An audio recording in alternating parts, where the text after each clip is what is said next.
제 병원을 찾아오셨던 50대 A씨가 있습니다. 비교적 이제 사업도 성공하신 분이고 또 자기 관리를 철저하게 정말 잘하시는 걸 또 장점으로 내세우는 분이죠. 그분의 식단입니까? 네, 그분의 식단입니다. 좋아 보이죠? 별 문제 없어 보이죠? 근데 이제 건강검진을 하셨어요. 마른 비만입니다. 체지방률이 굉장히 높아요. 거기다가 골다공증이 나왔고 당뇨병 전 단계에다가 고지혈증, 지방간. 다들 웅성웅성 하시는데요. 네. 식단 나오자마자. 총 열량을 계산을 해봤거든요. 그랬더니 기초대사량 정도를 드시고 있는 거예요. 어떻게 보면 약간의 기아 상태를 만들고 있는 상황이었고요. 우선 PT도 하시고 걷기도 하시고 그런데도 이제 또 대사증후군이 생기니까 너무너무 억울해하셨는데요. 그러니까요. 하나하나 따지고 보면 왜 A씨가 만성질환이 생기고 또 마른 비만이 생겼는지 좀 알 수가 있습니다.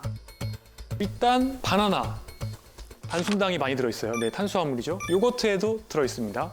그리고 정제 곡물이죠, 시리얼. 아침에 혈당이 스파이크가 생기는 겁니다. 그러면은 그 스파이크가 생긴 다음에 점심 때는 식욕이 많아지죠. 아침에 혈당 스파이크를 경험한 사람은 점심 때 더 잘 생기거든요, 혈당 스파이크가. 그때 외식을 주로 하세요. 이 외식에는 또 액상과당이나 설탕이 많이 또 양념으로 들어갑니다. 네. 그래서 점심 이후에도 혈당 스파이크가 또 생깁니다. 아이고. 그 두 번의 스파이크 때 생겼던 과량의 탄수화물은 대부분 다 복부지방으로 즉각적으로 또는 지방간으로 즉각적으로 저장이 되고 있던 거죠. 저녁에는 탄수화물을 피하시려고 고기 위주의 식사를 하시는 것까지는 저는 좋은데 붉은 고기는 사실은 가지사슬 아미노산이라는 게 많이 들어있고 이런 것들이 또 인슐린 저항성을 높입니다. 거기다가 고위험 음주를 하시면 또 만성염증이 생기고 인슐린 저항성이 악화됩니다. 네, 그리고 술 드시면 배고프거든요. 그래서 자기 전에 과일을 드시는데 이 과일도 역시 탄수화물이라서 다시 또 체지방으로 쌓이는 거죠. 결론적으로 이제 A씨는 굉장히 밖에서 봤을 때는 우아한 겉모습을 가지고 계시지만 이제 지방이 배와 간에 쌓이고 또 근육은 빠지는 몸으로 이제 본인의 식단을 이제 만들고 가시는 거죠. 자, 그래서 일단 저는 설득을 해서 안 됩니다. 골다공증 약 드셔야 되고요. 당뇨약도 드시는 게 좋겠습니다. 라고 말씀을 드리고 동시에 이제 식단을 손을 봤습니다. 아침에는 일단 채소 위주 그리고 좀 당분이 없는 단백질 위주의 식사로 구성을 하고요. 저녁에는 자기 전에 드시는 과일을 좀 끊자고 말씀을 드렸고요. 또 붉은 고기를 좀 줄이고 그 자리에 이제 건강한 단백질을 넣었고요.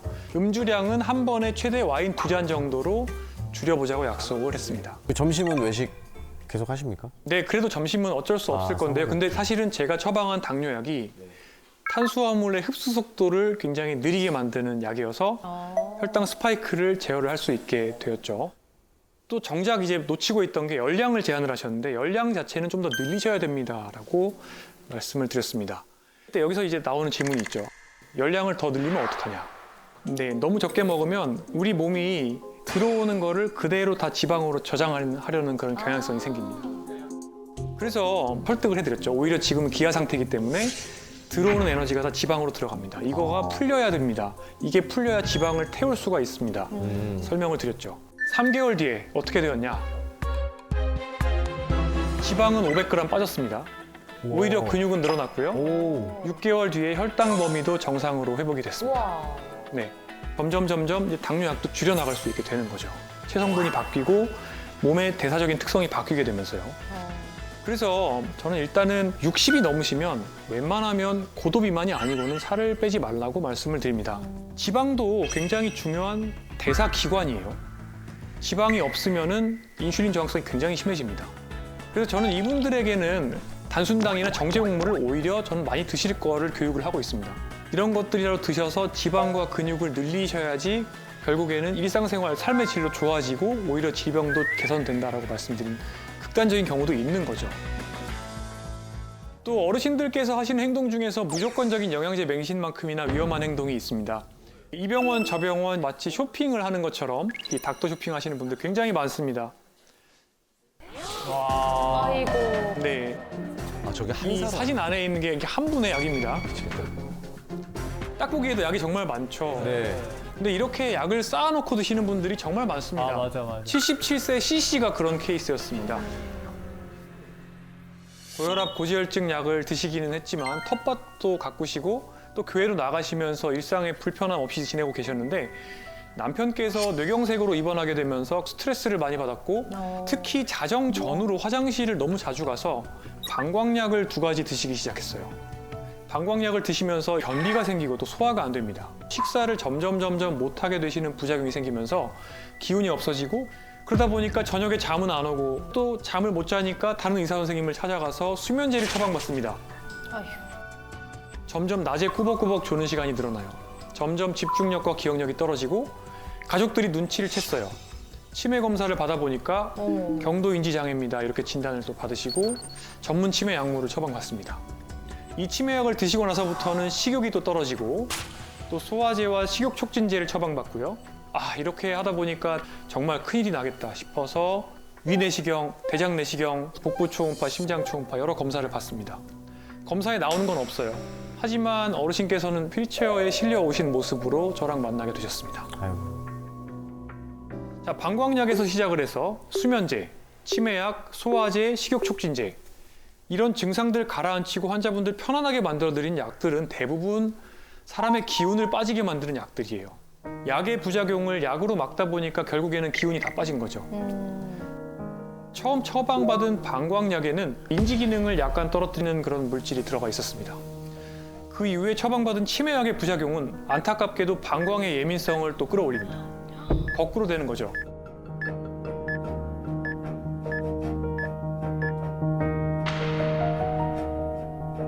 이렇게 상쇄되는 작용을 하는 약을 제거하고 부작용이 발생하는 약을 제거해주는 약물 정리 과정을 거쳤고요.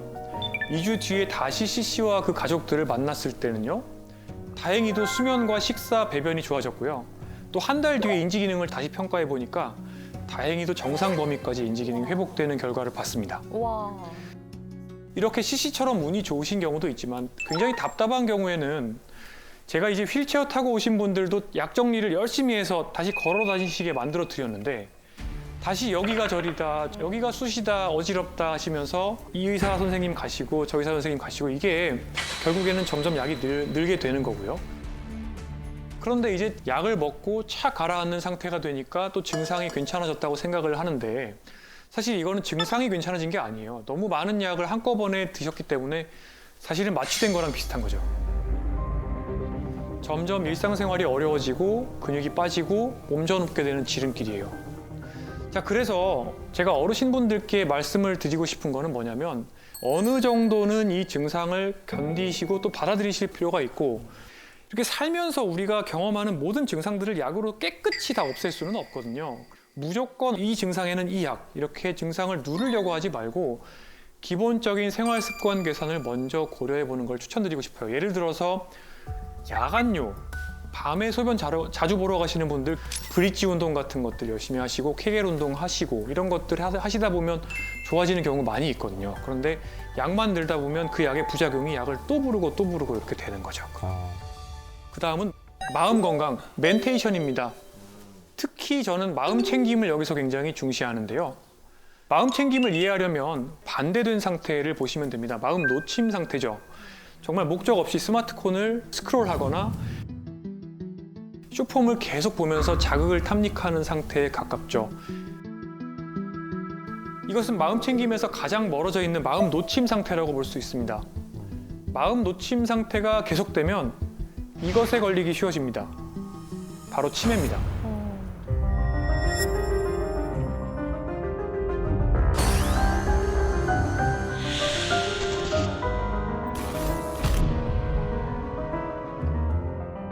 치매를 예방할 수 있는 마음 챙김 방법으로 환자분들께 제가 많이 추천드리는 게 있는데요. 바로 명상입니다. 근데 쌤 예전에 화투 네, 하트 많이 주시. 치면은 좀 도움 된다고 하긴 맞습니까? 맞습니다. 그것도 약간 다른 건데요. 네.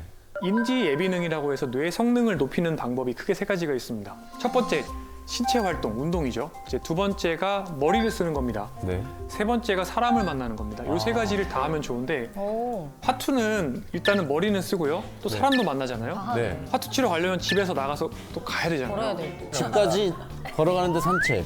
그치. 집에서 방에서 명상.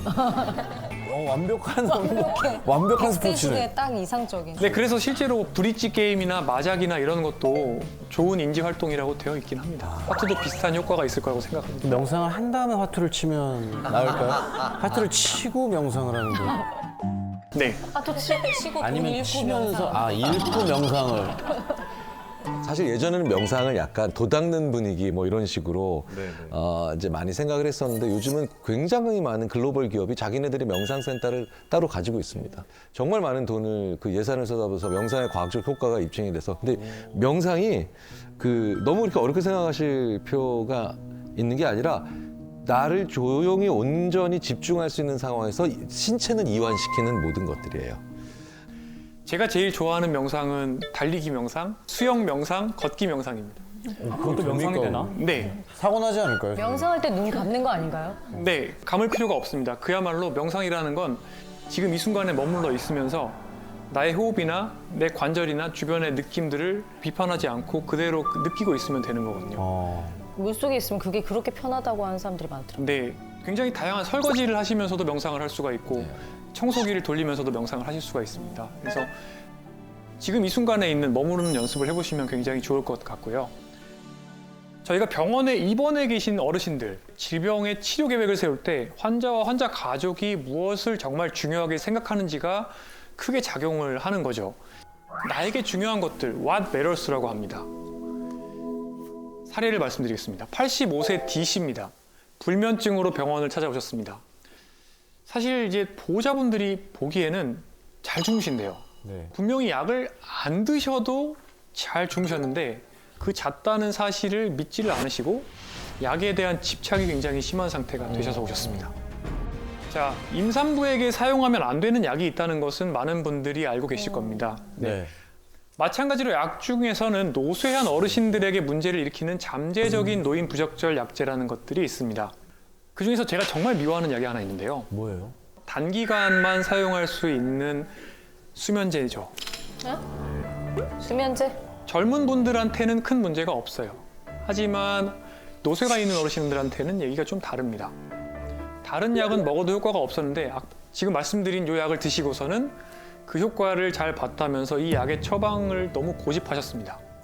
결국에는 이제 낮에 횡설수설하는 모습을 또 보이시기도 하고요. 또 며느리가 본인에게 욕설을 한다고 의심하시면서 병원을 찾아오시죠. 이럴 때 저는 이제 어떤 말씀을 드리냐. 이거 치매에 걸리시는 약입니다. 장기 복용을 하시면 안 됩니다라고 말씀을 드려도 이 약에 대한 집착이 너무 심하니까 결국에 그냥 나머지 부작용들은 감안하시고 드시라고 할 수밖에 없는 건데요. 당장은 불편하지만 장기적으로 훨씬 더 나한테 도움이 되는 방향이 있고요. 반대로 지금 당장은 조금 편하지만 장기적으로 훨씬 고통스러운 방법이 있습니다. 그중에서 후자를 선택하게 된 경우였죠. 제 입장에서는 굉장히 스트레스가 많이 쌓이는 경우입니다. 그래서 결국에 이 젊었을 때도요, 또 시간을 내서 나에게 중요한 것에 대해서 생각을 많이 해보는 것은 삶의 우선순위 등을 전체적으로 계획해 볼 수 있는 기회라고 할 수 있습니다. 자, 의학기술의 발달로 인간의 수명이 점점 늘고 있는데 한국보험개발원의 최근 발표에 따르면 2021년 기준 대한민국의 기대 수명은 남자는 86.3세, 여자는 90.7세입니다. 높죠? 올라갔다. 하지만 수명이 늘어난 게 마냥 좋은 것만은 아니죠. 가속노화로 인해서 숫자 나이보다 신체 나이가 더 나이 든 사람은 기대 수명이 늘어나면 늘어날수록 생로, 병, 노쇠, 돌봄 요구의 인생을 살게 됩니다. 노년에는 침상에 누워서 오랜 시간을 보내다가 사망하시는 인생을 사실 가능성이 높죠. 그러다 보니까 기대 수명이 얼마인지보다 내가 그 수명 속에서 건강하게 몇 살까지 살 수 있는지, 그러니까 건강 수명이 훨씬 중요합니다. 맞습니다.